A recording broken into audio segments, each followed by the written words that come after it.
Good morning to all students. जैसा कि हमने पार्ट नंबर 3 स्वावलंबनम का अभ्यास कार्य प्रश्न 4 तक पूरा कर लिया था, आज हम प्रश्न 5 करेंगे।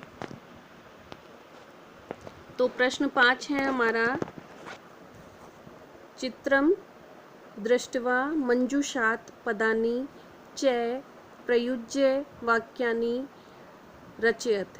चित्रों को देखकर मंजूषा में से उचित पदों के वाक्य बनाने हैं हमें। ये जो चित्र दिख रहे हैं, इनमें सही पद हमें सेट करने हैं या अच्छी तरीके से समझ के उनके वाक्य बनाने हैं हमें।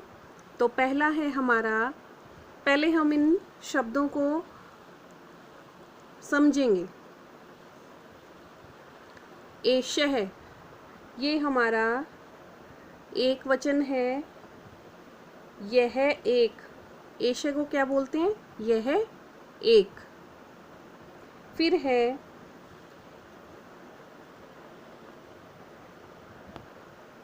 एतौ, ये दो। यह एक, ये दो। और एते, एते को कहेंगे ये सब। तो एषः, एतौ, एते, एक वचन, द्विवचन और बहुवचन। इसी तरह से हमारा है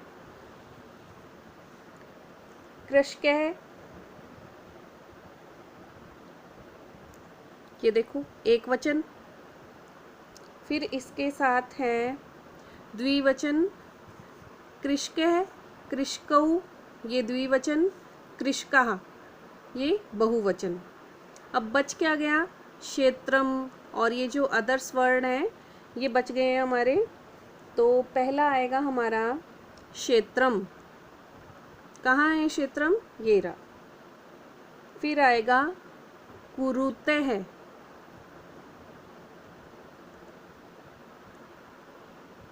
फिर आएगा कुरुते, खनन कार्यम, और फिर आएगा लास्ट में रोपयंती, बहुवचन। तो इससे हम वाक्य बनाएंगे।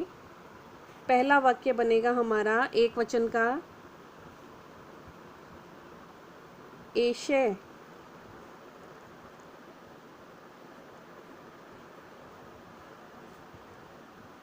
कृषकः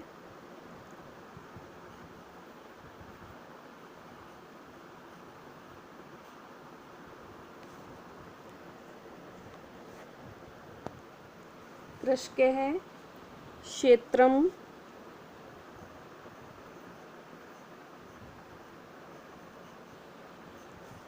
कर्षति।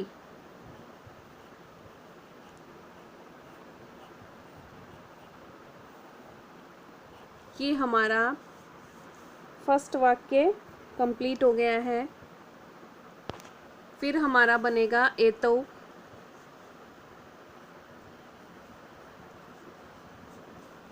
एतौ।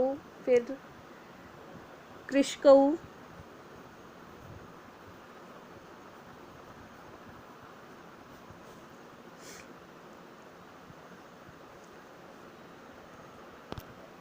खनन कार्यम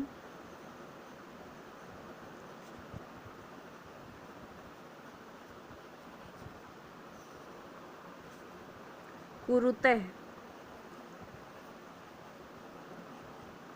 ये हमारा द्विवचन का वाक्य बन गया है। अब हम बहुवचन का वाक्य बनाएंगे। एते,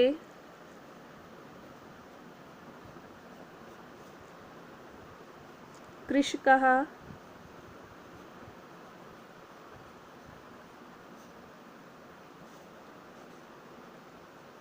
धान्यम,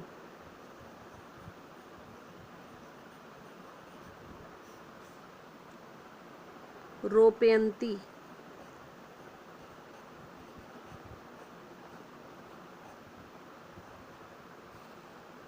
ये हमारा बहुवचन का वाक्य बन गया है। अब इसका हिंदी अनुवाद करेंगे। एषः कृषकः क्षेत्रम कर्षति। यह एक कृषकः किसान, क्षेत्रम खेत, कर्षति मीन्स जोतता है। यह किसान खेत जोतता है। एतौ कृषकौ खनन कार्यम कुरुतः। तो ये दूसरे में क्या कर रहे हैं, ये देख सकते हो। पहले वाला क्या कर रहा है, खेत को जोत रहा है। दूसरे ये क्या कर रहे हैं, ये दो जने हैं, दो किसान हैं, ये क्या कर रहे हैं, एतौ कृषकौ खनन कार्यम कुरुतः। ये दो किसान खनन कार्य यानी खोदने का कार्य कर रहे हैं। फिर है, ये देखो क्या कर रहे हैं, ये बहुवचन में देखते हैं। एते कृषकाः धान्यम रोपयन्ति। ये सब किसान धान्यम धान को रोप रहे हैं। देखो रोप रहे हैं धान को पानी में। तो इस तरह से हमारा 5वां प्रश्न कंप्लीट हो जाता है। अब हम नेक्स्ट प्रश्न की ओर बढ़ते हैं।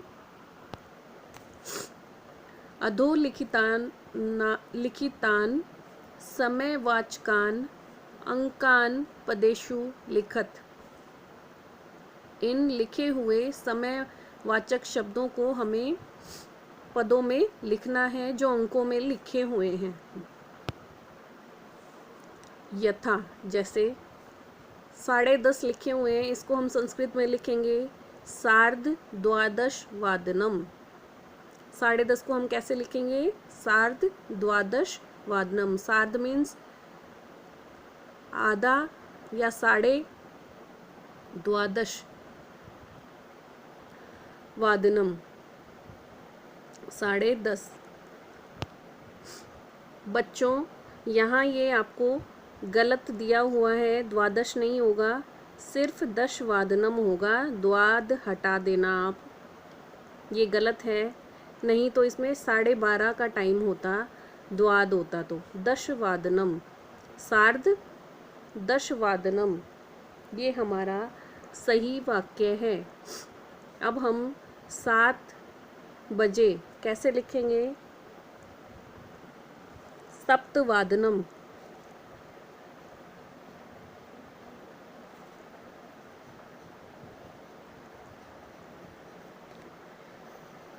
सप्तवादनम 2:30, 2 और आधा, तो इसको हम बोलेंगे 2:30। तो इसको हम कैसे लिखेंगे, सार्ध द्विवादनम।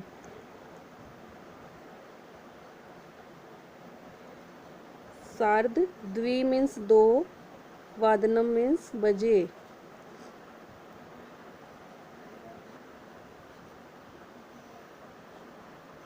ढाई बजे। अब लिखेंगे 11 बजे, एकादश वादनम। एकादश वादनम। फिर है 4:30 बजे, तो इसको हम लिखेंगे,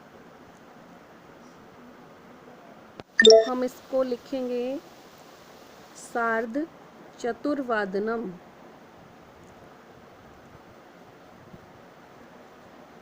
सार्ध चतुर्वादनम।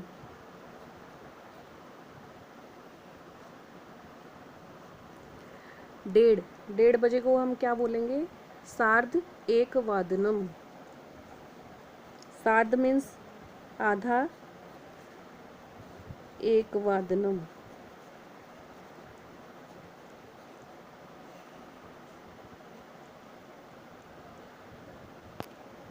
अब हम 5 बजे को लिखेंगे पंचवादनम। पंचवादनम। 3:30 को लिखेंगे हम सार्ध त्रिवादनम। सार्ध त्रिवादनम।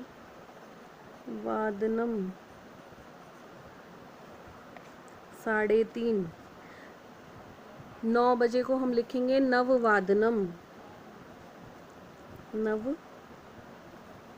वादनम। 12:30 को लिखेंगे सार्ध द्वादश वादनम। सार्ध द्वादश वादनम।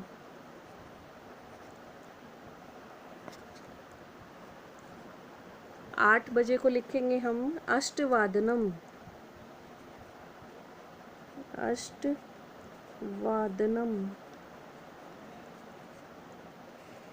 7:30 को लिखेंगे हम सार्ध सप्तवादनम। सार्ध सप्त मीन्स 7 वादनम।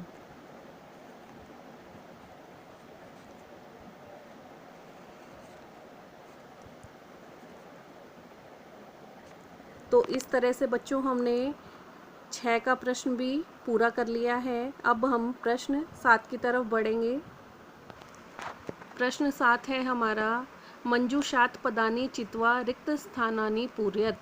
मंजूषा में से हमें पदों को चुनकर इन रिक्त स्थानों को पूरा करना है। तो पहला है हमारा कैका डैश ऋत्वः भवन्ति। कितनी ऋतुएं होती हैं हमारे? षड। कितनी? 6। षड।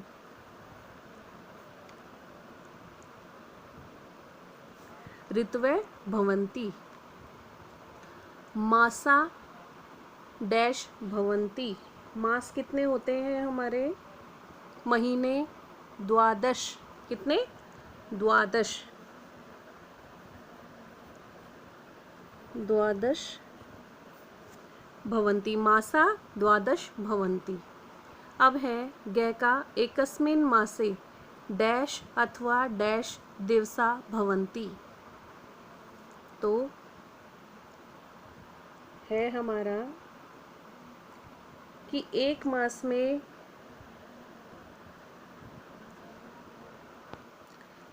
मास में हमारे कितने दिन होते हैं? 63। 63 मीन्स 30। और सभी महीने में बच्चों हमारे 30 दिन नहीं होते हैं, किसी में हमारे 31 दिन भी होते हैं। तो हम लिखेंगे 1/63।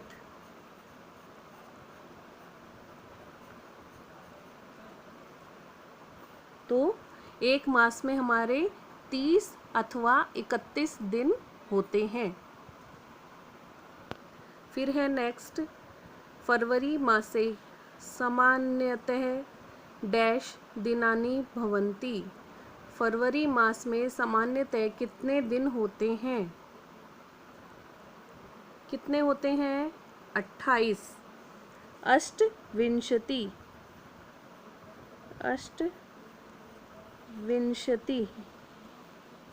28 दिन होते हैं। फिर है लास्ट मम शरीरे डैश हस्तौ स्तः। मेरे शरीर में हस्तौ हाथ कितने हैं? 2। हमारे शरीर में कितने हाथ होते हैं? 2। तो 2। तो बच्चों ये पाठ आपको समझ में आया होगा, इसका अभ्यास कार्य आपको समझ में आया होगा। अगर फिर भी आपको कोई प्रॉब्लम आ रही है तो आप मुझे पूछ सकते हैं। थैंक्स।